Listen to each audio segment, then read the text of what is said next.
नमस्कार मित्रों, मैं मुकेश कुमार गुरावा हाजिर हूँ आज आपके सामने एक नया वीडियो लेकर के। दोस्तों, इससे पूर्व हमने कला संस्कृति के वीडियो डलवाए हैं और इससे कला संस्कृति से पहले गणित विषय के भी वीडियो डाले हैं। कुछ मेरे साथी हैं, उनके ये कमेंट हैं कि आप गणित के वीडियो डलवाओ।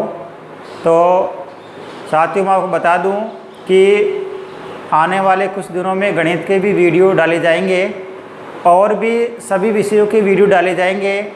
आपकी जो कोई भी राय हो, आप वो राय कमेंट बॉक्स में लिखें ताकि मुझे पता चले। और आज कई लोगों की डिमांड रही है कि सर एलडीसी की परीक्षा है, राजस्थान हाई कोर्ट एलडीसी की परीक्षा है और पुलिस एसआई की है, तो इन सभी परीक्षाओं के अंदर हिंदी का अहम रोल होता है। इसलिए हिंदी को आज चालू कर रहे हैं और हिंदी में हमने संज्ञा देख लिया, संज्ञा, सर्वनाम, विशेषण देख लिया। अब हम ले रहे हैं क्रिया को। अगर मेरे द्वारा ये क्रिया आपको जो पढ़ाई जा रही है, यदि आपको ये टॉपिक समझ में आता है तो आप हमारे चैनल को सब्सक्राइब करें, वीडियो को लाइक करें, कमेंट करें और आगे अपने दोस्तों में शेयर करें। आज हम लेते हैं आपके सामने क्रिया। तो देखिए दोस्तों, क्रिया क्या होती है, हिंदी में क्रिया किसे कहते हैं। हम बात कर रहे हैं क्रिया की। क्रिया दोस्तों, क्रिया को अंग्रेजी में कहते हैं वर्ब। ये क्रिया होती क्या है, क्रिया किसे कहते हैं, क्रिया की परिभाषा क्या होती है। तो दोस्तों, वाक्य में प्रयुक्त ऐसे शब्द जिनसे किसी कार्य का करना या होना पाया जाए, उसे हम क्रिया कहते हैं। ये परिभाषा है क्रिया की। जैसे उसने पत्र लिखा, तो इसमें लिखा क्रिया हो गया। वह दौड़ रहा है, दौड़ रहा है क्रिया हो गया। यानी जिस शब्द से किसी कार्य का करना या होना पाया जाए, जैसे राधा पत्र लिख रही है, तो लिख रही है वो क्रिया हो गई। इस प्रकार से मैं आपको उदाहरण के माध्यम से लिख करके समझा देता हूँ। तो देखिए, पहले लिखते हैं हम क्रिया की परिभाषा कि क्रिया की परिभाषा क्या हो सकती है। तो पहले लिख रहे हैं अपने परिभाषा। हम लिख रहे हैं क्रिया की परिभाषा। अगर कोई मित्र साथ साथ में उतारना भी चाहें तो वह इसको उतार भी सकता है। तो लिख रहे हैं, वाक्यों में प्रयुक्त जिस शब्द के द्वारा, वाक्यों में प्रयुक्त जिस शब्द के द्वारा, वाक्यों में प्रयुक्त जिस शब्द के द्वारा, वाक्यों में प्रयुक्त जिस शब्द के द्वारा किसी, जिस शब्द या शब्द समूह के द्वारा, शब्द या शब्द समूह, शब्द या शब्द समूह के द्वारा किसी कार्य का करना या होना पाया जाए, करना या होना पाया जाए। हमने लिखा, वाक्यों में प्रयुक्त जिस शब्द समूह के द्वारा किसी कार्य का करना या होना पाया जाए, उसे क्रिया कहते हैं। उसे क्रिया कहते हैं। उसे क्रिया कहते हैं। ये हो गई क्रिया की परिभाषा।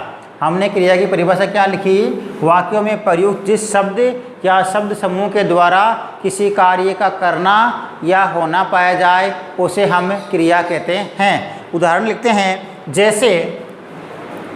जैसे उदाहरण लिख रहे हैं, किसको क्रिया मानेंगे। पहला उदाहरण है अपने सामने। मैंने उदाहरण लिखा कि उसने पत्र लिखा। उसने पत्र लिखा।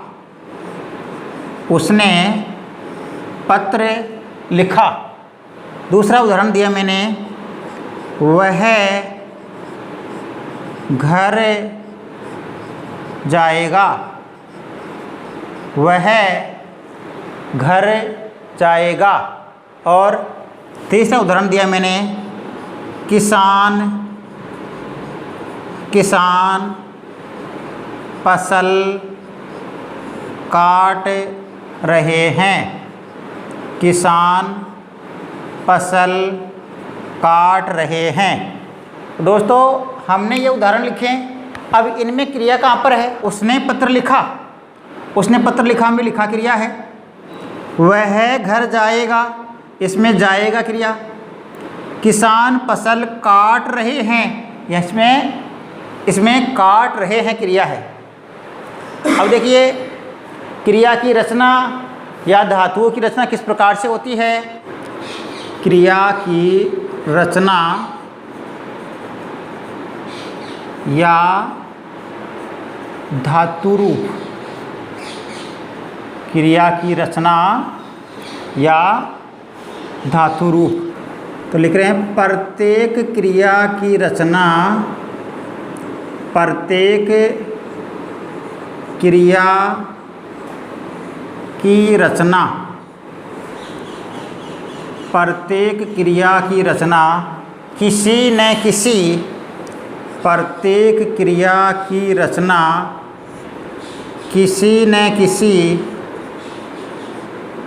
धातु से होती है। किसी न किसी धातु से होती है। सही धातु पहचानने के लिए, सही धातु पहचानने, सही धातु पहचानने के लिए, सही धातु पहचानने के लिए वाक्य में प्रयुक्त, वाक्य में प्रयुक्त कर्ता के स्थान पर, वाक्य में प्रयुक्त कर्ता के स्थान पर तू शब्द का प्रयोग करना चाहिए। तू शब्द का प्रयोग करना चाहिए। तू शब्द का प्रयोग करना चाहिए। तथा संपूर्ण वाक्य को, तथा संपूर्ण वाक्य को आज्ञार्थक वाक्य बना लेना चाहिए। संपूर्ण वाक्य को आज्ञार्थक वाक्य बना लेना चाहिए। दोस्तों, हमें करना क्या है? हमने आपको बताया कि प्रत्येक क्रिया की रचना किसी न किसी धातु से होती है। सही धातु को पहचानने के लिए वाक्य में प्रयुक्त कर्ता के स्थान पर तू शब्द का प्रयोग करना चाहिए एवं संपूर्ण वाक्य को आज्ञार्थक वाक्य बना लेना चाहिए। उस आज्ञार्थक वाक्य में जो क्रिया रूप लिखा जाएगा, उससे आज्ञार्थक, उस आज्ञार्थक वाक्य में, उस आज्ञार्थक वाक्य में जो क्रिया रूप लिखा जाएगा, जो क्रिया रूप लिखा जाएगा, उस आज्ञार्थक वाक्य में जो क्रिया रूप लिखा जाएगा वह धातु रूप माना जाएगा। वह धातु रूप माना जाएगा। वह धातु रूप माना जाएगा। दोस्तों, हमने पढ़ा कि अगर हमें धातु पहचाननी हो, किसी शब्द में धातु कौन सी है, तो धातु पहचानने के लिए हमें करना क्या होगा? हमें धातु पहचानने के लिए जो वाक्य है, उस वाक्य को हमें आज्ञार्थक वाक्य बना लेना है। और आज्ञार्थक वाक्य बना करके उसमें कर्ता की जगह पर हम तू लिख देंगे, कर्ता की जगह तू शब्दांश लिख देंगे और बाद में संपूर्ण वाक्य को आज्ञार्थक वाक्य बना लेंगे। उस आज्ञार्थक वाक्य में जो क्रिया रूप लिखा जाएगा वह धातु रूप ही होगा। जैसे उदाहरण के माध्यम से समझने का प्रयास करते हैं और अपने पास में पहला उदाहरण लेते हैं। पहला उदाहरण अपने पास में आ रहा है इसका क्रिया रूप का कि रमेश जयपुर गया। उदाहरण अपने पास में आया कि रमेश जयपुर गया। दोस्तों अपने पास वाक्य है रमेश जयपुर गया, ये वाक्य है। अब इस वाक्य में करना क्या है, इस वाक्य में हमें ये पहचानना है कि इसमें धातु कौन सी है। क्रिया की रचना और धातु रूप पढ़ रहे हैं कि इसमें धातु कौन सी है, कौन सी धातु मानेंगे, रमेश को मानेंगे, जयपुर को मानेंगे, गया को मानेंगे, इसमें धातु कौन सी है। इसमें कैसे पता करेंगे क्रिया कौन सी है, धातु कौन सी है। इसमें क्रिया तो गया हो गई, लेकिन इसमें धातु पूछे तो धातु कौन सी है। तो धातु पहचानने के लिए हम क्या करेंगे, इस वाक्य को क्या करना होगा, आज्ञार्थक वाक्य बनाना होगा। हमने लिखा है यहाँ पर, ये देखो, संपूर्ण वाक्य को आज्ञार्थक वाक्य बना लेना चाहिए। तो संपूर्ण वाक्य को आज्ञार्थक बनाएंगे और आज्ञार्थक तो बनेगा ही, उसके साथ और क्या होगा, प्रत्येक क्रिया की रचना किसी न किसी धातु से होती है। लिख दिया सही धातु पहचानने के लिए वाक्य में प्रयुक्त कर्ता के स्थान पर। यहाँ से देखिए सही धातु पहचानने के लिए क्या करेंगे, सही धातु पहचानने के लिए वाक्य में प्रयुक्त कर्ता के स्थान पर तू, कर्ता के स्थान पर तू शब्द का प्रयोग करेंगे। कर्ता के स्थान पर कर्ता कौन है, कर्ता यहाँ पर रमेश है। इस रमेश की जगह हम क्या लिख देंगे, तू लिख देंगे। तू हमने लिखा है, क्या करेंगे, धातु पहचानने के लिए देखो यहाँ से लिखा हुआ है, सही धातु पहचानने के लिए हम धातु पहचान रहे हैं कि रमेश जयपुर गया। इसमें धातु कौन सी है, तो धातु पहचानने का तरीका क्या लिखाया हमने आपको, धातु पहचानने का तरीका लिखाया है, सही धातु पहचानने के लिए वाक्य में प्रयुक्त कर्ता के स्थान पर तू शब्द का प्रयोग करना चाहिए। कर्ता के स्थान पर कर्ता रमेश है और कर्ता के स्थान पर मैंने लिख दिया तू। फिर क्या करेंगे, इतना प्रयोग कर दिया, तथा संपूर्ण वाक्य को आज्ञार्थक वाक्य बना लेना चाहिए। संपूर्ण वाक्य को आप आज्ञार्थक बना लो, अर्थात आज्ञा दो, तू जयपुर जा, तू जयपुर जा, ऐसे बन गया, आज्ञार्थक बन गया। तो दोस्तों यहाँ पर आज्ञार्थक बना लिया। फिर उस आज्ञार्थक वाक्य में जो क्रिया रूप लिखा जाएगा वह धातु रूप माना जाएगा। इसमें क्रिया रूप कौन सा है, इसमें क्रिया रूप ये जा है, तो यहाँ पर जा धातु है। रमेश जयपुर गया, इसमें गया ये क्रिया है, लेकिन इसमें धातु पूछी जाए कि धातु कौन सी है, तो इसमें जा धातु है। हमने कैसे पता करा, इसका पता करने के लिए हमने क्या करा, पहले तो हमने रमेश था, कर्ता था, कर्ता के स्थान पर तू लिख दिया और संपूर्ण वाक्य को आज्ञार्थक वाक्य बना लिया। और उस आज्ञार्थक वाक्य में जो क्रिया रूप लिखा जाएगा वह क्रिया रूप क्या होगा, वह धातु रूप होगा। इसलिए हमने पहचान ली इसमें कि तू जयपुर जा, इसमें जा धातु है। ये वाक्य कौन सा है दोस्तों, ये वाक्य हमने आज्ञार्थक वाक्य बना लिया, ये आज्ञार्थक वाक्य बन गया। इसी प्रकार से आपके सामने एक अन्य उदाहरण के माध्यम से और मैं समझाता हूँ। जैसे उसने खाना खा लिया, यहाँ लिख देता हूँ, उसने, दूसरा उदाहरण है दोस्तों ये, उसने खाना खा लिया, उसने खाना खा लिया है। इसमें आप धातु बताइए कि इसमें धातु कौन सी है। उसने खाना खा लिया है, अब खा लिया है ये तो क्रिया हो गई, लेकिन अपने को पता करना है धातु। तो धातु पता करने के लिए क्या करेंगे, पहला काम तो है कि संपूर्ण वाक्य को क्या बनाएंगे, संपूर्ण वाक्य को हम आज्ञार्थक वाक्य बनाएंगे। दोस्तों क्या बनाएंगे, आज्ञार्थक वाक्य बनाएंगे।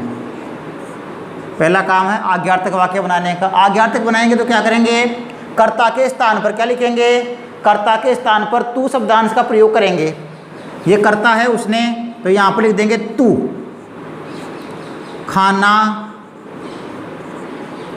खा, तू खाना खा, ऐसे बनेगा, तू खाना खा। अब यहाँ पर देखिए क्रिया की जगह पर कौन सा लिखा गया, क्रिया की जगह पर लिखा गया दोस्तों खा, तो इसके अंदर खा धातु है। यहाँ पर कौन सी धातु है, इसमें खा धातु है। इस प्रकार से दोस्तों हमें किसी भी वाक्य में धातु की पहचान कर सकते हैं। ये आपके समझ में आ गई होगी कि हम किसी भी वाक्य में धातु को किस प्रकार से पहचानते हैं।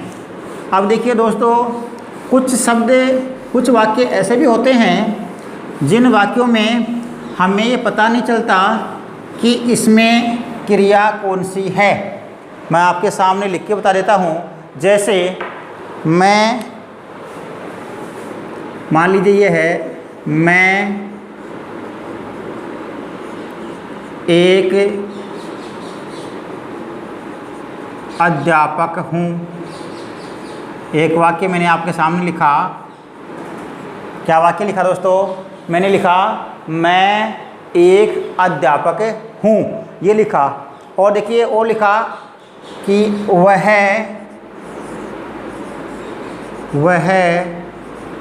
मेरा मित्र था।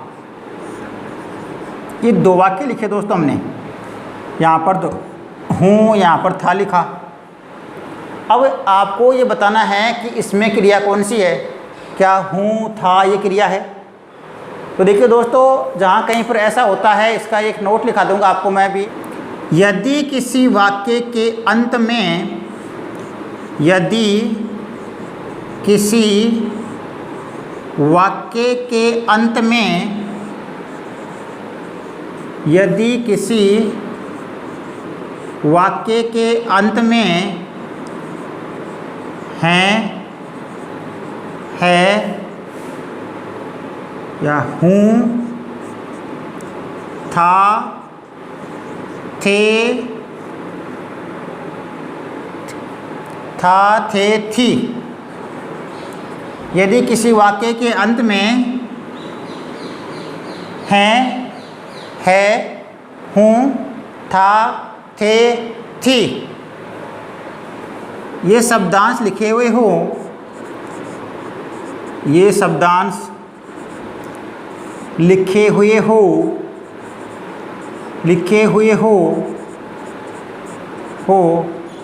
और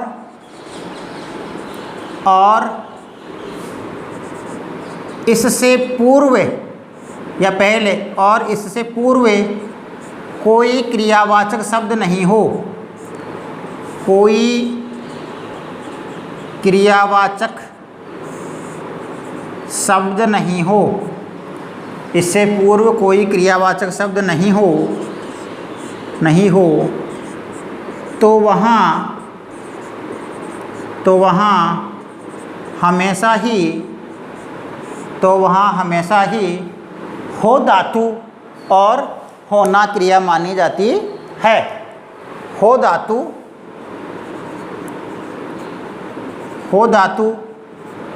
और होना क्रिया मानी जाती है। हो धातु और होना क्रिया मानी जाती है। हो धातु और होना क्रिया मानी जाती है। दोस्तों, हमने आपको क्या लिखाया है, हमने आपको एक नोट लिखाया और नोट में क्या लिखा, मैंने नोट में लिखा है यदि किसी वाक्य के अंत में हैं और हूँ, था, थे, थी, ये शब्दांश यदि वाक्य के अंत में लिखे हुए हैं और उनसे ठीक पूर्व कोई क्रियावाचक शब्द नहीं है, तो ऐसी जगह पर जो अंत वाले जो हैं, हूँ, था, थे, थी लिखे हुए हैं, यहाँ पर हो धातु और होना क्रिया मानी जाएगी।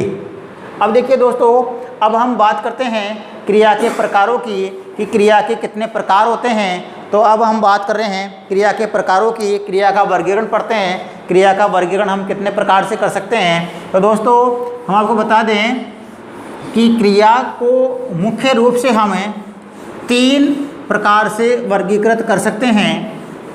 हम पढ़ रहे हैं क्रिया का वर्गीकरण। क्या पढ़ रहे हैं दोस्तों? हम पढ़ रहे हैं क्रिया का वर्गीकरण। अगला अपनाया क्रिया का वर्गीकरण। तो देखिए मित्रों, क्रिया का वर्गीकरण की बात कर रहे हैं। हम क्रिया को मुख्य रूप से 3 भागों में बांट सकते हैं। हम लिखेंगे क्रिया का वर्गीकरण मुख्य रूप से 3 भागों में किया जाता है। क्रिया का वर्गीकरण, क्रिया का वर्गीकरण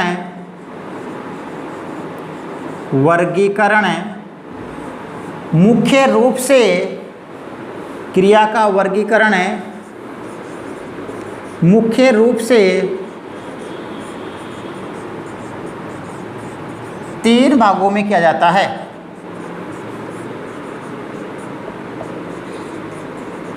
क्रिया का वर्गीकरण मुख्य रूप से कितने भागों में करेंगे?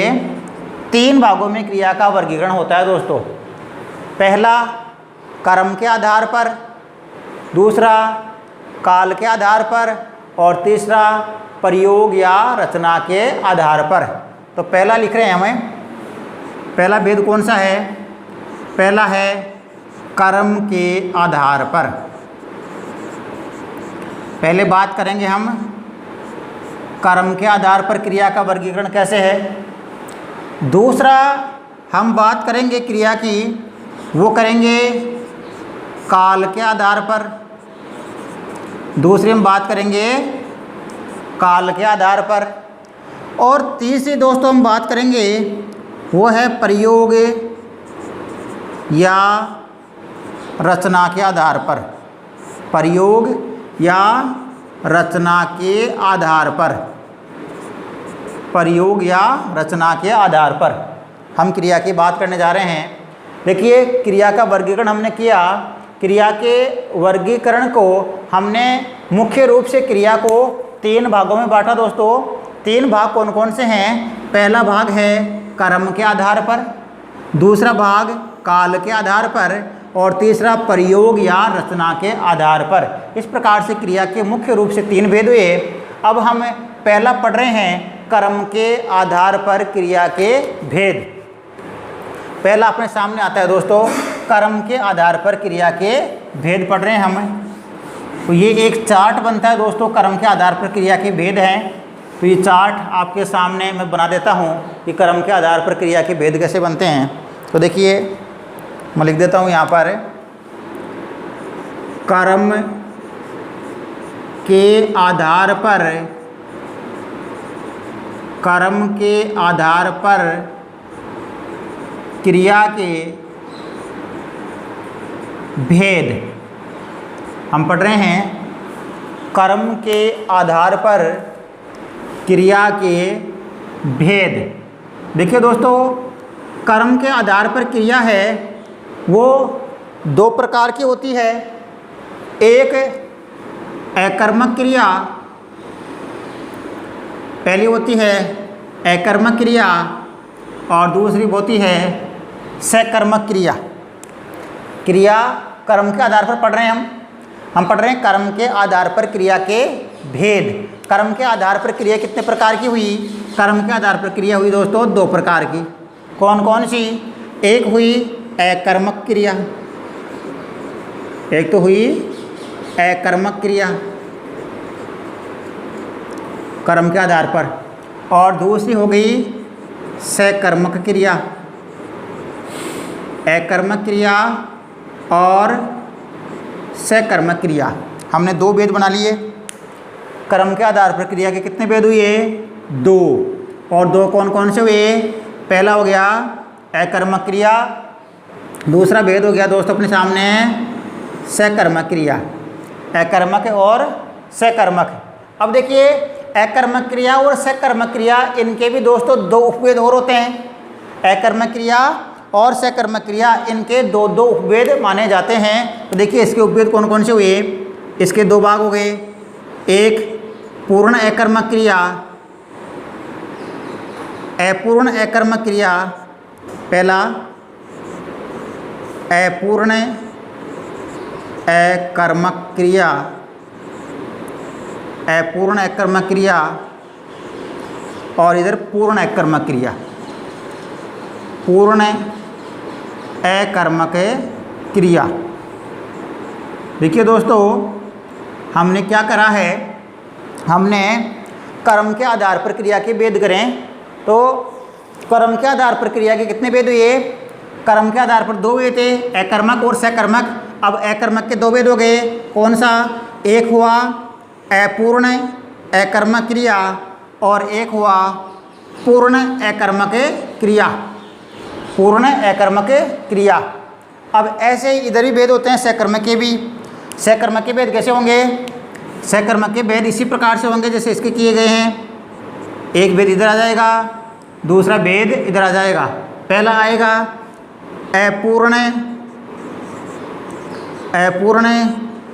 सकर्मक क्रिया। अपूर्ण सकर्मक क्रिया। देखिए अपूर्ण सकर्मक क्रिया एक भेद तो ये हो गया। दूसरे भेद की बात करें तो वो भेद है पूर्ण सकर्मक क्रिया। पूर्ण सकर्मक क्रिया। पूर्ण सकर्मक क्रिया। अब देखिए दोस्तों इसमें क्या है, ये जो पूर्ण सकर्मक क्रिया बनी है, पूर्ण सकर्मक क्रिया के भी 2 उपभेद होते हैं। इसके भी 2 भेद वो निकल जाते हैं और वो है, एक तो होता है एक कर्मक क्रिया। एक कर्मक क्रिया। एक कर्मक क्रिया और दूसरा होता है द्विकर्मक क्रिया। द्विकर्मक क्रिया। इस प्रकार से ये चार्ट बनता है, एक कर्मक क्रिया और द्विकर्मक क्रिया। अब देखिए दोस्तों अपूर्ण अकर्मक क्रिया कौन कौन सी होती है? अपूर्ण अकर्मक क्रिया की बात करें तो ये होती है होना, निकलना और लगना। होना, निकलना और लगना, ये क्या है? ये अपूर्ण अकर्मक क्रिया मानी जाती है। होना, निकलना, लगना। और इधर अपूर्ण सकर्मक क्रिया मानना, चुनना, मानना, चुनना और समझना और बनाना।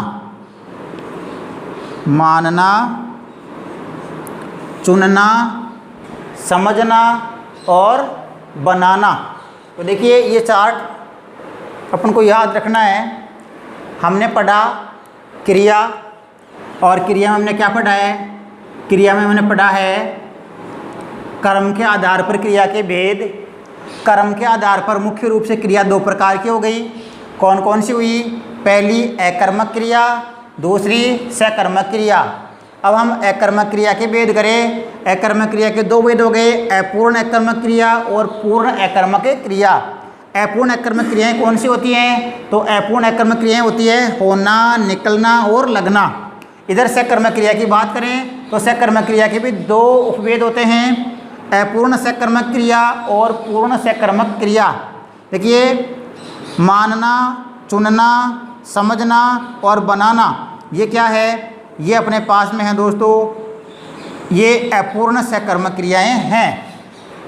फिर पूर्ण सकर्मक क्रिया है। पूर्ण सकर्मक क्रिया के भी 2 उपभेद होते हैं, एक कर्मक क्रिया और दूसरा द्विकर्मक क्रिया। अगर आप इसका कोई स्क्रीनशॉट लेना चाहें तो वो ले सकता है। तो दोस्तों आज हमने क्रिया के बारे में कुछ सामान्य जानकारियाँ हासिल की है। कल हम कर्म के आधार पर जो क्रिया हैं उसको आगे बढ़ाएंगे। और यदि मेरे द्वारा दी गई ये जानकारी आप लोगों के समझ में आई तो कृपया आप हमारे channel Mukesh Gurawa GK and Hindi को सब्सक्राइब करें और वीडियो को लाइक करें, शेयर करें और कमेंट करें।